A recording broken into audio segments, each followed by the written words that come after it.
Chargebacks versus refunds and how to prevent both of them. Hey guys, this is JR Fisher, and one of the things that got me more than anything was when I got a chargeback. Oh my God, when I had to refund money. I mean, what we all want ultimately, right, is to sell somebody our products or services and them to be totally happy, and then us move on to the next customer or sell them more of what we have. Unfortunately, sometimes we have chargebacks, sometimes we have refunds. And you think about it, if you're selling a physical product and they send it back to you, that's going to cost you money. And if you got to send them out another product, that's going to cost you money.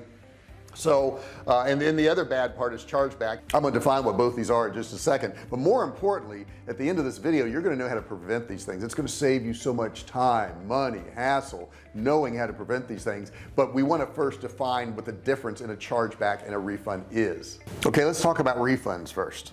This is going to blow your mind.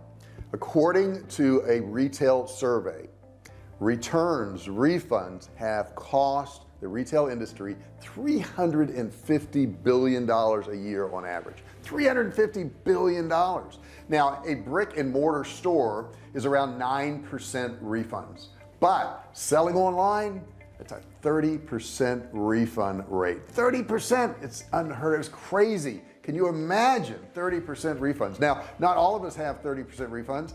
We don't have hardly any refunds, almost zero. But it's because of certain things we do. So what I want to do is share with you in this video the things you can do to prevent these refunds, because they are costly, man. Refunds are very costly, and then we're going to get to chargebacks and talk about those in just a second too. But what are some of the reasons that people will refund? Well, maybe they don't get their product on time.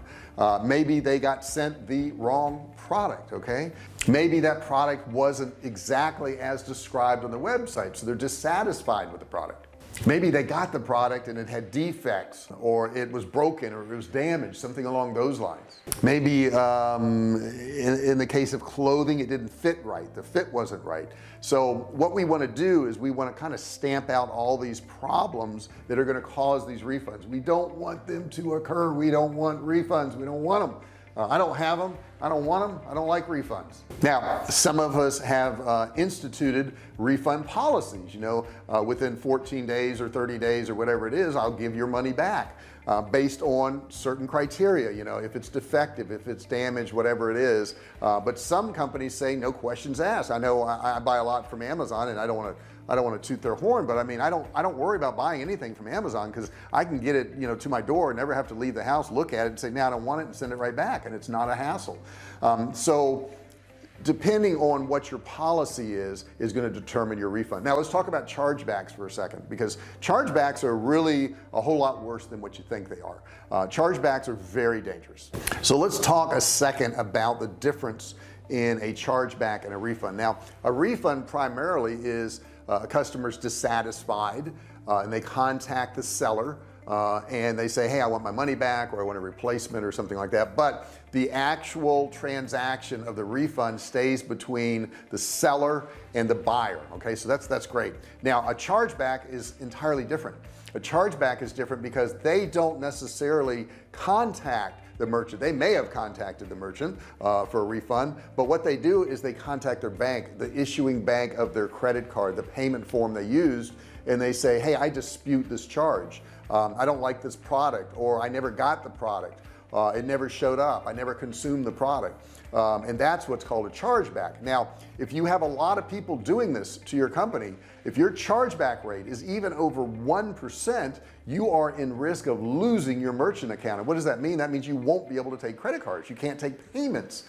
So it's super important that we don't get chargebacks, because chargebacks can pretty much put us out of business. We don't want chargebacks ever, ever, ever. Now, for the most part, I think chargebacks are legitimate. I think people, you know, when they're dissatisfied with the merchant, they can't get satisfaction, they go to their bank.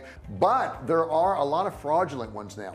A lot of people have figured out they can order a product, they can order a service, they can consume the product or service, they can go back to their credit card company and say, I never got this. I don't know what you're talking about. I never even purchased this item. I have no idea what they're talking about.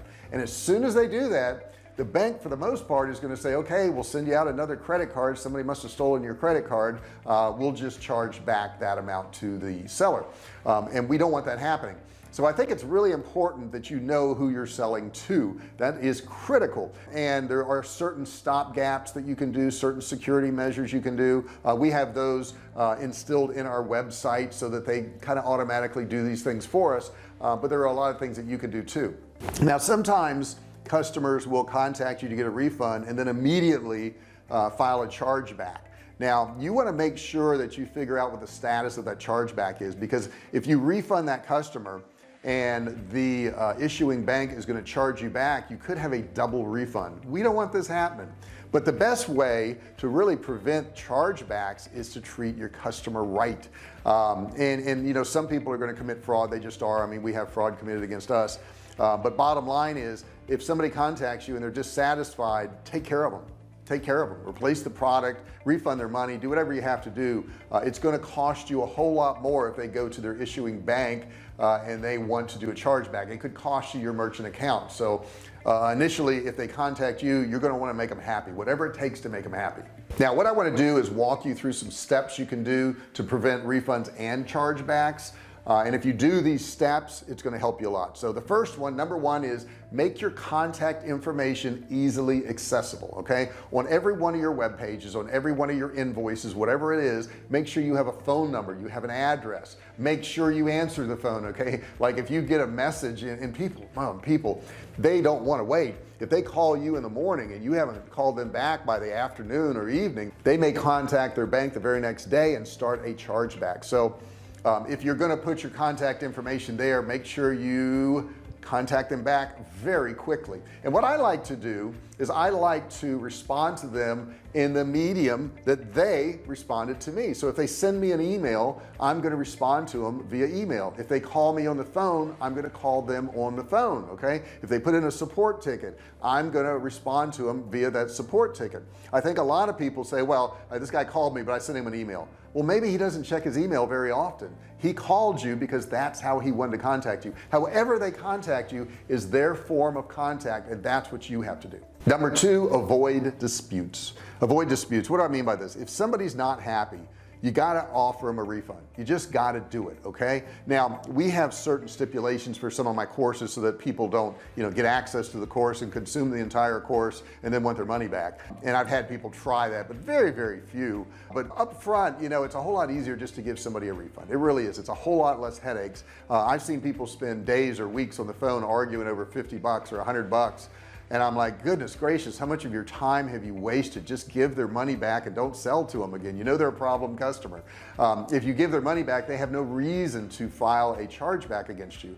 So the easiest thing is just do a refund. The next thing, if you're selling from your website, is to have really good PCI compliance. What is PCI compliance? PCI compliance is forms that actually check for fraud, because most chargebacks are caused by fraud. Somebody has stolen somebody's credit card information. If you have good PCI compliance and you stay on top of that and you protect the consumer's data, you're going to have a whole lot less of that. Okay, so you want to have really good compliance. And there are a lot of companies out there. I won't, you know, I don't back any particular types of PCI compliance companies, but if you just Google PCI compliance, you'll find a lot of people that can help you out with that. Super important that you have that, especially if you sell online. Number four, send confirmation emails to all of your customers. When I say confirmation emails, when they buy something, send a confirmation that they actually bought it. Now we have all this automated.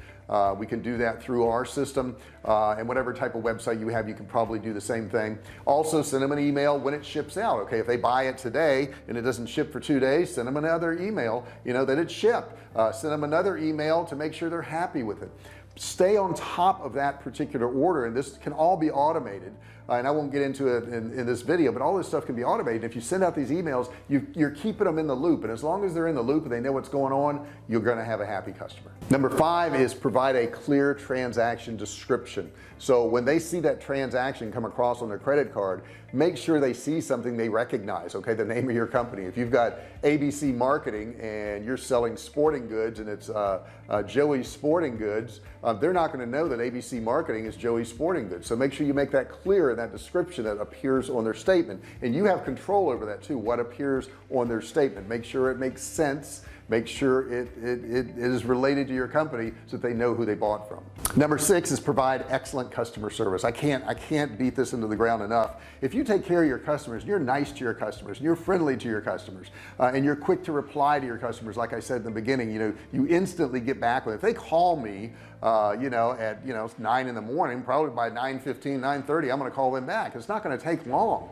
That's why we also have a support ticket system, which I would recommend that you do, where they can put in a support ticket at your website, and that way you're going to get an email that says you have a support ticket, and we can answer those support tickets very quickly.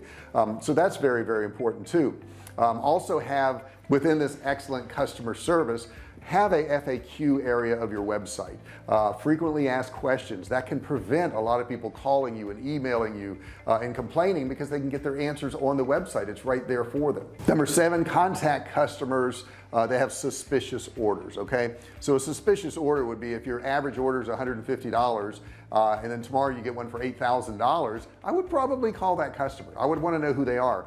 We had a sale this morning for $59,000, and I know who the customer is, and we talk to them on the phone, and they buy from us on a regular basis, so that didn't raise any red flags for us. However, if you get a huge sale, don't be just super excited about it. Call to confirm, because that could be a sign of fraud. Number 8, get customer signatures on high dollar deliveries. If you have a high dollar delivery, you want to get customer signatures on those. I think that's super, super important.